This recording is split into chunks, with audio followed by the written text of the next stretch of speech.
There's an advert in today's paper, and this is by the Parliament of Kenya, the 13th Parliament. Whereas Article 132(1)(b) of the Constitution requires the President to address a special sitting of Parliament once every year, and whereas, following a notification by His Excellency Honorable William Samoei Ruto, PhD, CGH, the President of the Republic of Kenya and Commander-in-Chief of the Kenya Defence Forces, the Speaker of the National Assembly and the Speaker of the Senate have scheduled a special sitting of the Houses of Parliament to take place on Thursday, 21st of November, commencing 2:30 p.m. for purposes of the President's address. Further, the standing orders of the National Assembly and those of the Senate require the Speakers of the Houses of Parliament to notify members of the place, date and time of a special sitting of the Houses. Now, therefore, all members of Parliament and the general public are hereby notified that a special sitting of Parliament shall be held in the National Assembly Chamber, main Parliament buildings, tomorrow, Thursday 21st at 2:30 p.m. For what? For the President's State of the Nation address. This is not one of those whimsical things. No, it's a constitutional requirement that there shall be a State of the Nation address. Okay? Ndu? If you open that Constitution of Kenya and you look for Article 132(1)(b), you shall tell us what the State of the Nation address should be all about. Is it where the President comes and says, on 132, Sub-Article 1(b), is it where the President comes and just tells us, oh, Kenyan, my fellow Kenyans, my fellow countrymen, I believe, and it shall be, or are there specific requirements of this? According to the Constitution of the Republic of Kenya, 132 is the article. Yes. And it is directly related to functions of the President. Okay.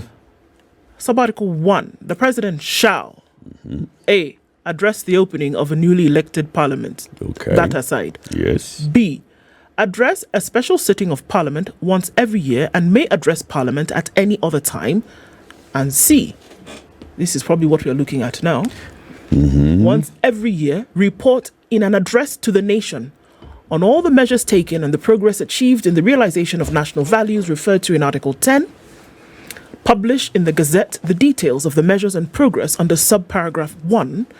And 3, submit a report for debate to the National Assembly on the progress made in fulfilling the international obligations of the Republic. Okay. Sawa. So this is what the State of the Nation address should be about. Number 1, report in an address to the nation. Yes. The measures taken and the progress achieved in the realization of the national values referred to in Article 10. Yes.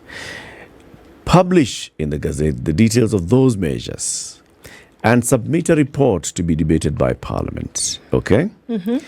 Higher. Does it say anything about manifesto? Is there a word like manifesto? No. Is there? So it is Article 10. What is Article 10? I can find it for you if you Please just give me one more. Please get Article 10. Article 10 of the Constitution of the Republic of Kenya. Right. Because, we thought we are just clear. Allow me to tell you what Article 10 of the Constitution of the Republic of Kenya says. Thusly, national values and principles of governance, okay? The national values and principles of governance in this article bind all state organs, state officers, public officers, and all persons whenever any of them, number 1, applies or interprets this constitution. So these principles apply to you. Okay. If you interpret the constitution, All right. it enacts, applies, or interprets any law. So anybody which enacts, applies, or interprets the law, these values and principles of governance apply to you. If you make or implement public policy decisions, They do apply these to you. Values and principles of governance apply to You. Now, A, B, and C, you can decide where those are. Okay. The national values and principles of governance include A, patriotism, national unity, sharing and devolution of power, the rule of law, democracy, and participation of the people. Okay. Okay? B, human dignity, equity, social justice, inclusiveness, equality, human rights, non-discrimination, and protection of the marginalized. Okay. C, good governance, integrity, transparency, and accountability. And D, sustainable development. Okay. Do you understand? So when the president makes that once a year address, Yes, and not just address, but submit a report to Parliament, it should answer these things. it should be on these issues. Should tell us the measures that he and his government have taken and the progress made to advance patriotism, advance national unity, sharing and devolution of power, the rule of law, democracy, and participation of the people. Yes, please. It will be keen for us to actually listen and hear when it comes to, for example, the rule of law and participation of the people. Okay, what has the government done to advance that the people can participate, that there's a rule of law, that in terms of security, national security, and such. Okay, devolution. That now we are not going to an address of Parliament by the President when counties are threatening to shut down. How have you advanced sharing and devolution of power? Yes. How have you advanced human dignity, equity, social justice, inclusiveness, equality, human rights, non-discrimination, protection of the marginalized? How have you promoted good governance, integrity, transparency, accountability, sustainable development? Yes. So these are things, come to tell us our stories. No, please. If they don't tick any of these things, you're answering your own exam. You've written it, you've invigilated it, you've Yep. written it, you've marked it by yourself. Yep. Because the Constitution is very clear. The reason why you're doing this in the first place is because it has been asked of you by the Constitution that once every year you should actually talk to the people about what you have done in this area. If you want to talk about other things, call your own Kamkunji. But don't do this and call it the State of the Nation. State of the Nation has been requested of you by the Constitution, and these are the things that you should be talking about. Kenyans should be, like you say, keen to note, what have you done about human dignity? We spoke about a sanitation issue this morning. We spoke about toilets. We spoke about marginalized people. We spoke about that. What have you done in the last 1 year that is going to show Kenyans that actually these things have been done, they've been realized, they've been actualized, they have been implemented? That's what constitutionalism is about. That when we actually see some of these things and you hear people making statements in public, you can actually always refer to the Constitution and say, are we in line with what the Constitution, remember, put about by Kenyans and different groups who said it is necessary for these things to be done in this manner. So why would you run away from it in the future and say, okay, State of the Nation went off its rocker talking about somebody else? You should be able to come back and say, hold on a minute. Constitution, which we all put together in 2010, has said that this is what we require of you on a yearly basis. If you go outside of it, you can actually ask and say, no, please come and address us based on the Constitution. And the reason why we are raising this is because what we've seen with President Uhuru Kenyatta and what we have now seen with President William Ruto is that there's a tendency to come and report on the realization, the delivery of a manifesto. All well and good. Okay? All well and good. Honorable members, when we were elected, we promised Kenyans this, and the other. And this is the basis upon which Kenyans voted for us overwhelmingly. All well and good, but how do they tie to this? The report is, what have we done to promote integrity, transparency, accountability, good governance, human dignity, patriotism, national unity? Can you say that, this is it? This is, in the last 1 year, this is the state of the nation on these particular matters was this, based on a report by the Kenya National Commission on Human Rights, when it comes to rights, based on reports by, the Commission on Administrative Justice, the Ombudsman, this is it, based on the report by the National Cohesion and Integration Commission about inclusivity, this is it, based on a report by the Independent Policing Oversight Authority in terms of, observance of human rights, and this is it, based on a report by the Ethics and Anti-Corruption Commission on matters of corruption and fighting corruption, this is it, based on report. Those are the ones. This was how we began the year, and this is how we are closing the year. These institutions, as you've seen, have reported improvement, non-improvement, or a drop. And this is the explanation for it. mambo ingine yote. Ngena chief. You know, it's interesting when you look at just how comprehensive our constitution has been regarding matters that deal directly with the welfare and the rights of the citizenry, and also the function and the duties that those who are elected as political leaders are.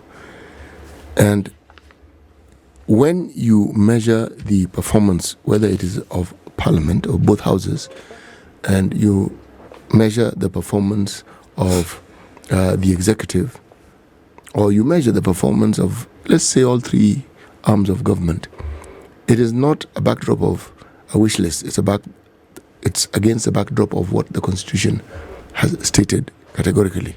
But what I was wondering is, what then does the Constitution say if these are not met?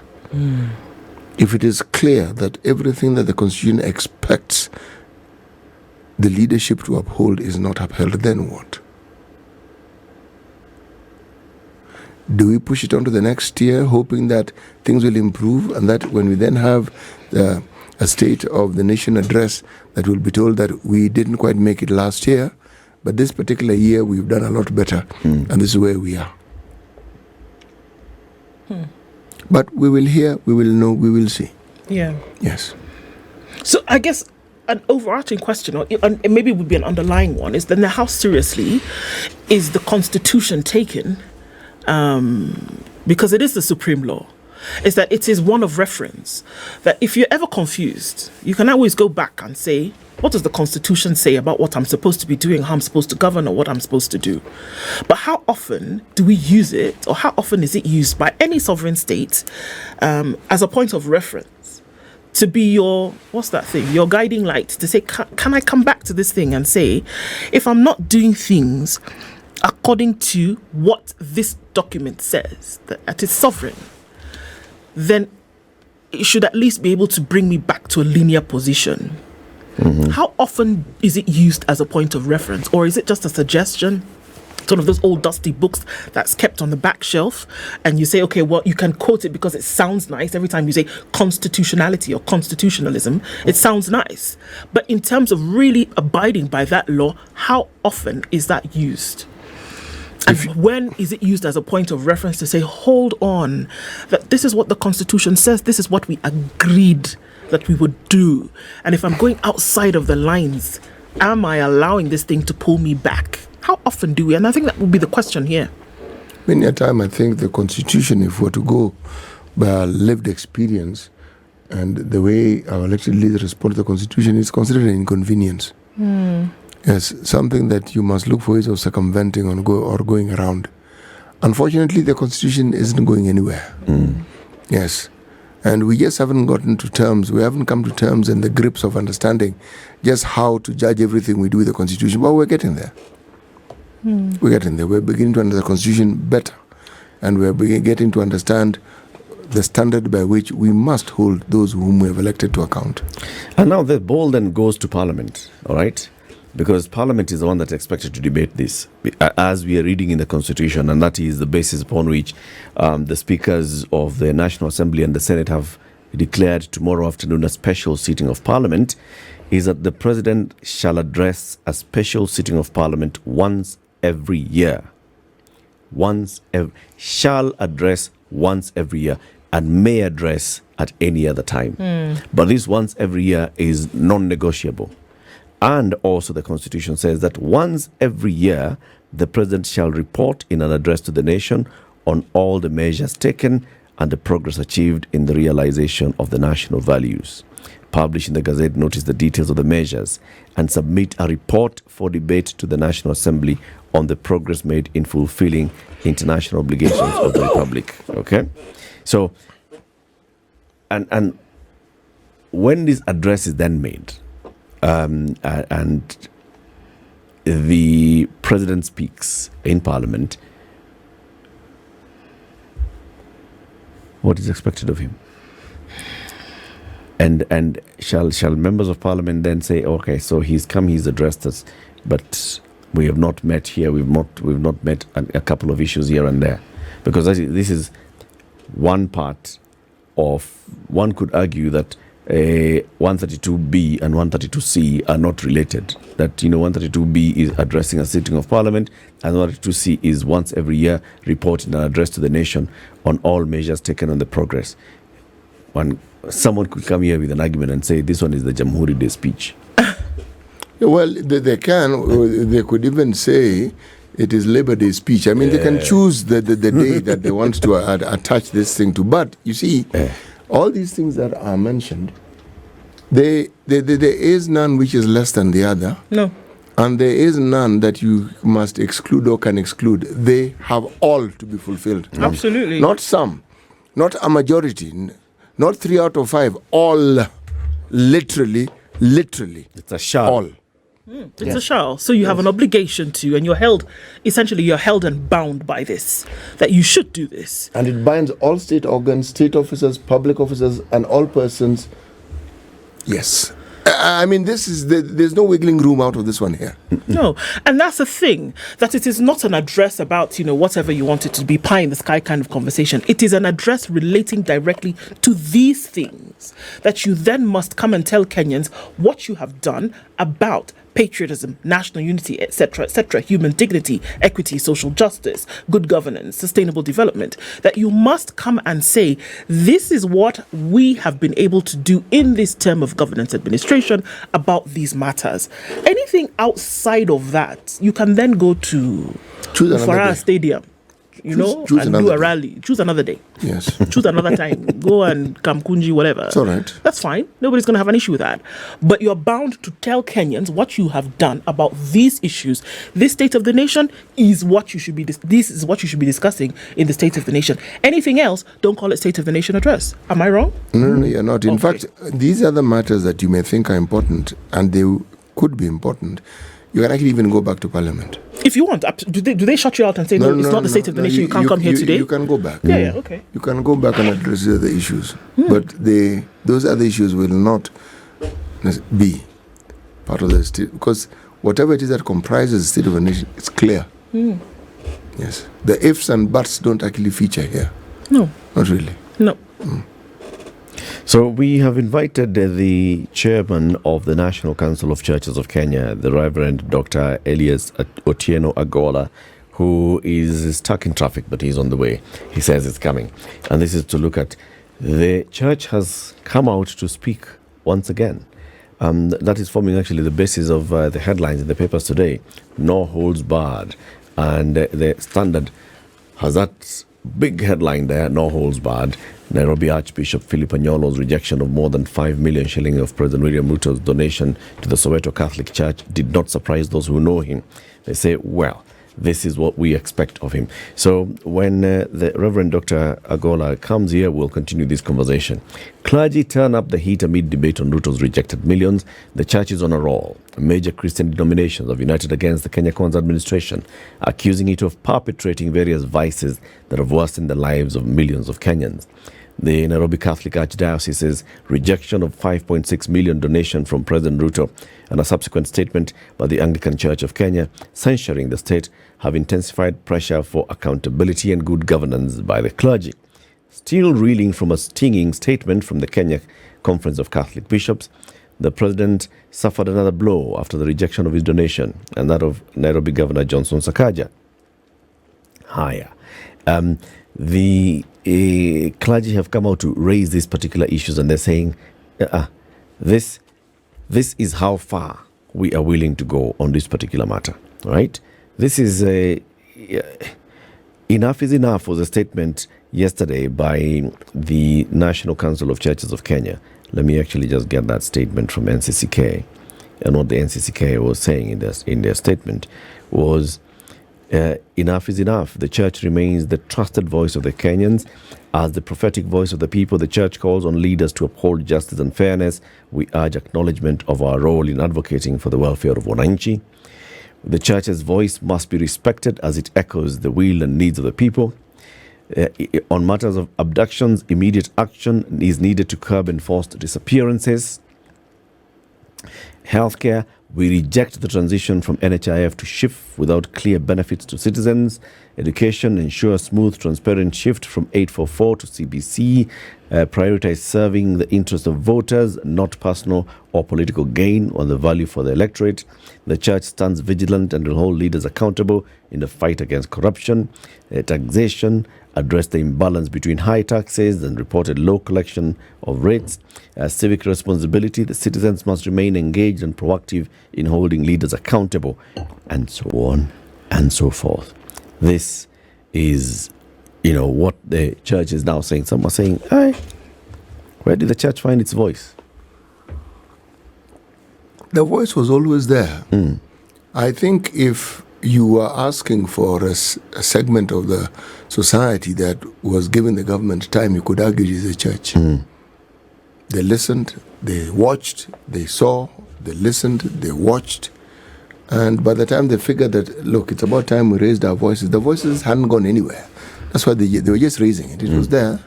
They'd probably been making suggestions, trying to find quieter ways of dealing with this, trying to look for ways in which you can actually whisper in someone's ear and say, look, perhaps we need to do this differently. By the time an organized group of individuals like the religious groups, what we call the church or the Council of Imams, by the time they speak in one voice, it's not, they didn't wake up in the morning and decided to speak. No. They've thought about it. They probably selected and tried to pursue other avenues of communicating the same message, and the response they got is what brought about now what we now see. Yeah. I think it would be a tad unfair, and I think I saw that coming out, to say that the church had been silent about some of these things because we heard the rumblings and we saw the statements that were made. But I think now with this one voice in concert saying that, essentially, what's the message here? That the way things have been going, number one, is unacceptable, and number two, if it is allowed for them to continue in that trajectory, it would be damning to the nation, and saying, you know what, before the thing is submerged completely, you who's at the reins, take control of the reins and set this thing back on course.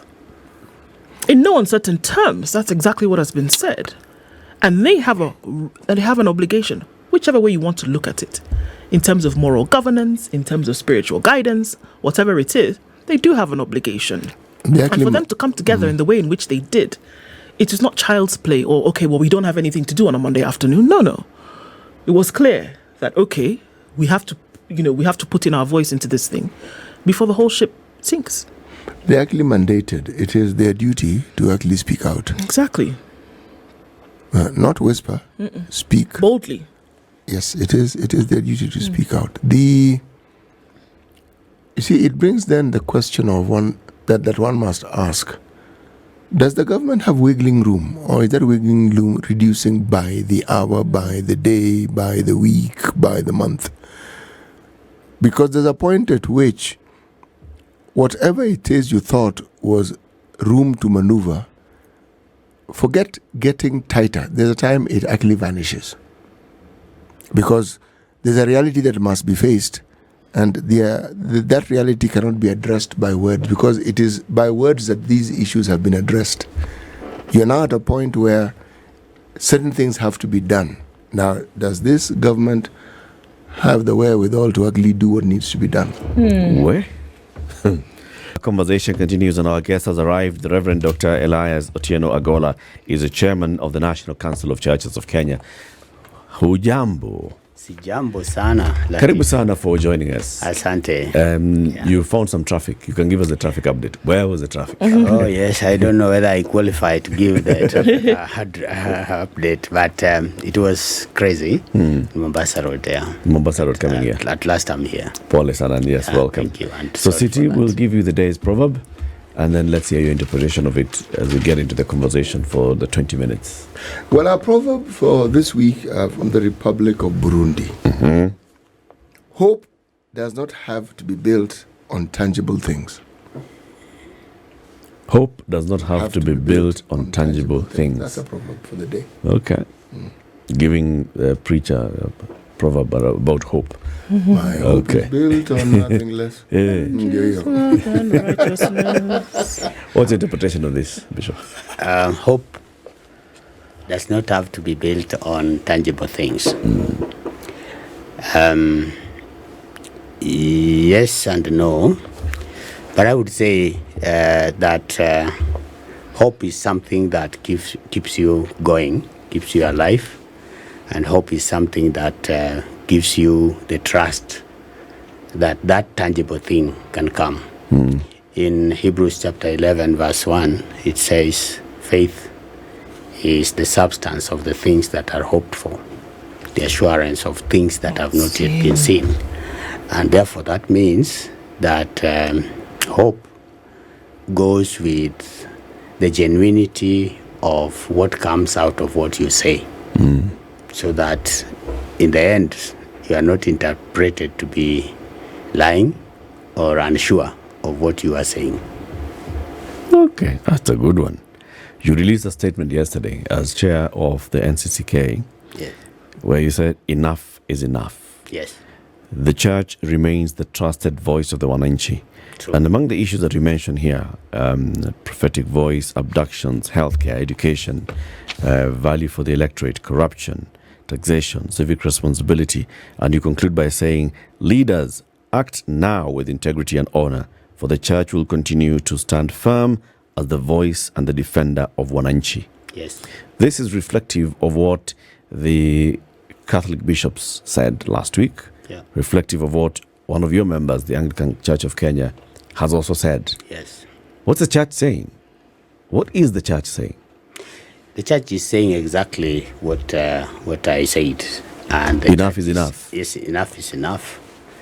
The church is saying that we have continued to talk, and we have continued to raise our voices, and we have continued to make the needs of the citizens, the Wananchi, be known by anybody who is supposed to hear them.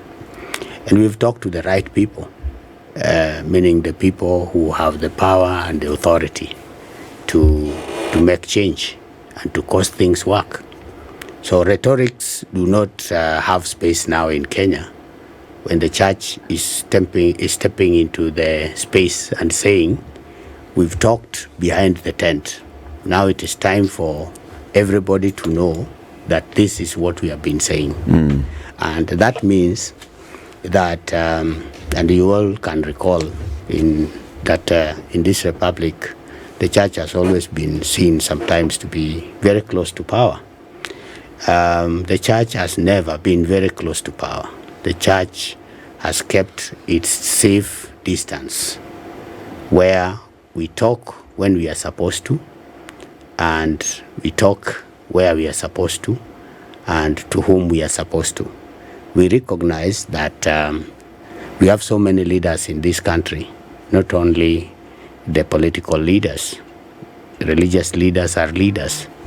And for that matter, we are very close to the people, because everywhere you go, you will find a religious institution.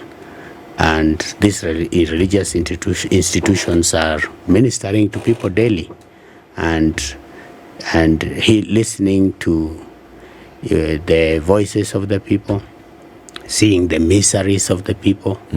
And we are also part of everything that goes on. If it is taxation, we, as the church, we also pay taxes.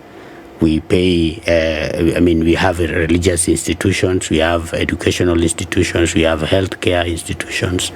And so what is pressing the entire population of Kenya is pressing the church. And as the leaders near the people, we become the conscience of the unconscious, we become the voice of the voiceless, and we cannot afford to side with the oppressor. Are you saying that we are dealing with an oppressor? I've just said it. Okay. That any system that is not valuing the one that put them to power, the one with the sovereignty, is oppressing. Are you saying that your conversations behind the tent Yes. have not borne fruit. So this so-called oppressor has not been listening? That's the truth. Then the truth of the matter is we are not talking of things that are not known. The Roman Catholic bishops had a talk with the people who are supposed to act. The NCCK, we have had a forum with the people who are supposed to act. The Interreligious Council of Kenya have also had a sitting. So when these sittings, which have been interpreted sometimes as we are too close to power, don't bear fruit, then we go ahead and issue statements now in public, because the private talk was not listened to.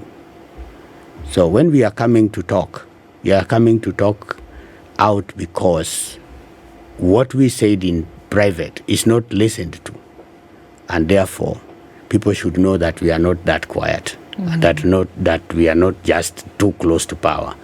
We are speaking sense to power. We talk when we are supposed to, and we do it how we are supposed to, with all respect. And if that is not done, then when somebody asks you, have you talked? Then you should now say, I have talked. Yeah. So the statement that came out yesterday, Reverend, was very clear. And that was that enough is enough. And usually when we hear something like that, it's that, you've had it and you've reached the very end of the tether. Yeah. So if the church, the moral compass of society, the one who is close to power, whether we want to look at it that way or not, the one who is close to power in terms of guidance, has said, you know what, the way in which governance and administration of the nation across elements is not working, and now says enough is enough. What's that to mean? What's that to mean? Enough is enough just says that you want us to still talk, we are ready for it, but you should be prepared for anything that comes out of that if you do not change. Because Catholic bishops said that there's so many things that are going on that have eroded the integrity of leadership, the integrity of service. And the book that you give us, the editor says, change this, change this, change this other one. The accounts that you gave us, the auditor is saying that you need to change this, act this way, because your audit shows that you are repeating things every now and then and blaming others for that. Who has the power, the authority to act? Is it not the one that is saying that please tone down on us and do not tone down on us and do not hit us hard? But at the same time, you send people like the likes of those two politicians who reacted shiftily on the statement by the bishops. Did they act from a point of their own, or did they act from a point of being sent? We are saying that we are the voice. And when we tell you enough is enough, we are saying the people are saying enough is enough. What if we experience some of the things that have been there in the past, like the Mandamanos, the Gen Z, Occupy? Are we going to say the church did not tell you? Are we going to say the church did not talk? We are here saying that punda imechoka. You cannot tell us that you cannot impose a lot of taxes in a very short time on people and then give another report saying that the tax collection has gone down.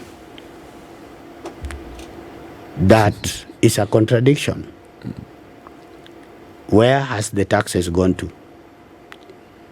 Is there a hole where it goes to and it is not recorded? Or is it that people don't have money Or is it that people have now learned the skills of avoiding and evading taxes? We are only saying that we don't want to go to the dark ages where abductions became the order of the day. People disappear, families are left orphaned and so on. And if somebody is going to raise a voice, is it going to be taken as a constructive voice, or how is it going to be taken? Because that is where we are today. Look at what is happening in the universities. The other day, and I'm sure you know this story, there's a girl who cried profusely. And my tears also rolled at the same time when this girl says, the people in the university today were in class 4 when I joined the university. And it's not my fault that I've not graduated. It is that the systems are not working. The systems are not supporting me.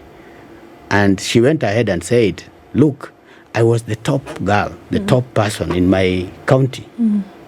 But here I am. All the aspirations, the dreams that everybody had, including me, are now draining. What is this that is happening? If education cannot work, healthcare, look at what is happening. How many people am I going to bury? And how many people are my clergy going to bury?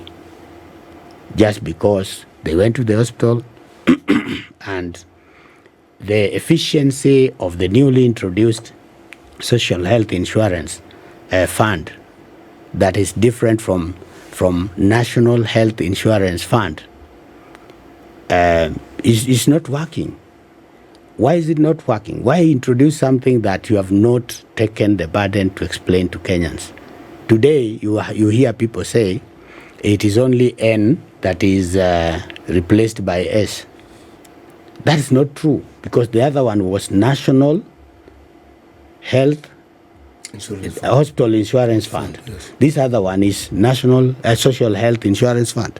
There is a whole difference, even in terminology, a whole difference in operation. Who has taken the bother to let people know this? We talked to the minister the other day, the former minister for health, and we told them, if you want this thing to reach to people, include the people, the other leaders who are at grassroots, and that is the religious community. That entered this year and got away from the other year. And it was never done. So when you don't do public participation, then where are you going to hear the feedback from the people? We are here to let every leader in this country understand that the people we are leading are tired. Do you think they're getting it? So let's take back into, May, months leading up to June this year. Yeah. When there was proper public outcry against the proposed new taxation. And it brought also other issues that have been happening in government. And the response by the president and those in leadership, forming of a broad-based government and moving forward and saying, now let's have a very all-inclusive kind of government. To the statement by the Kenya Catholic bishops, the Conference of Catholic Bishops, and the response that we get from politicians around the president, but the president himself and his deputy, who come out and say, we've heard you, but this is what we've been trying to do, trying to explain with the Social Health Authority, this is it. With housing, this is it. With taxation, this is where we are at. And explaining and coming forward. The president's anticipated speech before Parliament tomorrow. Basically, from the statements of the people, and now the clergy joining, the religious leaders joining, and the response from the government, is it showing you a government that is hearing what you're saying? There is the difference between hearing and understanding. And even in understanding, there are two ways of understanding. There's two ways of listening also. Let me go by listening. When you listen to respond, it's different from when you listen to understand. So when you tell me, you hear me, and when you tell me, you you have listened to me. I should not just go and be happy to say somebody listened.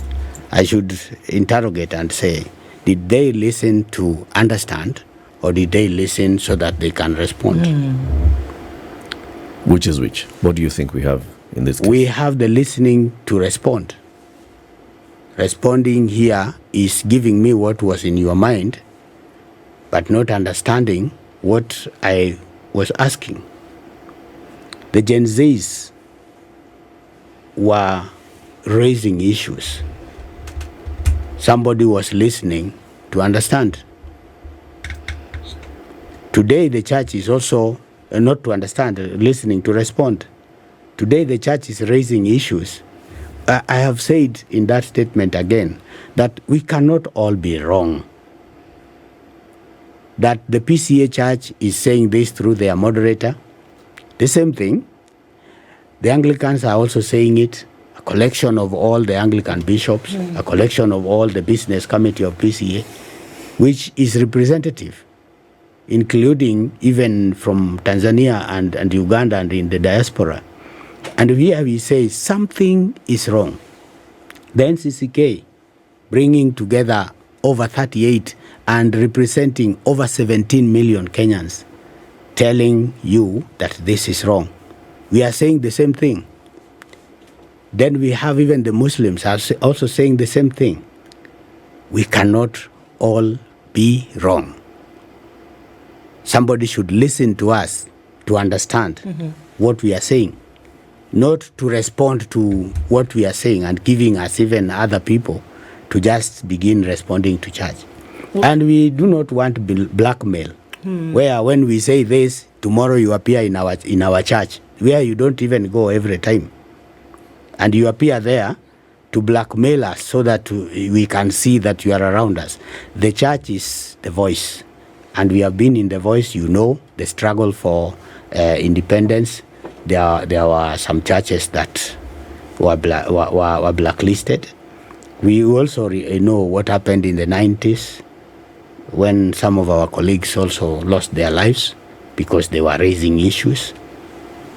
Our question is, are these abductions going to flow into any other voice? The Gen Zs were abducted, killed, maimed, given orders to shoot and kill.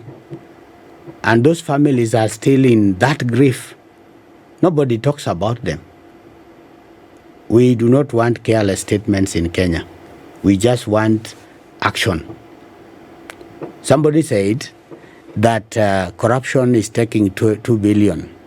It was said in the other regime. It is now being said now. Now, if you know, if that hole is sealed, then we are not going to have this huge debt that we are having. Then what are we talking about? Why We're talking can't you about seal the hole? You are happy to see the hole. Maybe because you have a anduano. What is anduano? Fishing hook. The fishing hook, where you are fishing from the hole. So you don't need it cleaned. You don't need it sealed. We are just saying, act now. What should be done? And I think very clearly, you know, there's often the accusations that come, Reverend, that people say, well, we can see the problem. We know there's a problem here. We know there's a problem here. What should be done? And there have been some very radical suggestions that have come from very many voices, at least since June. But from the voice that you speak of, the voice, the compass, the moral compass of society, what should the solution be to these problems that we're seeing across board in the country? What should be done is sweep to take outside. Don't sweep to bring back to the house. There was a suggestion that the cabinet should be cleaned. Was it cleaned? No, it wasn't.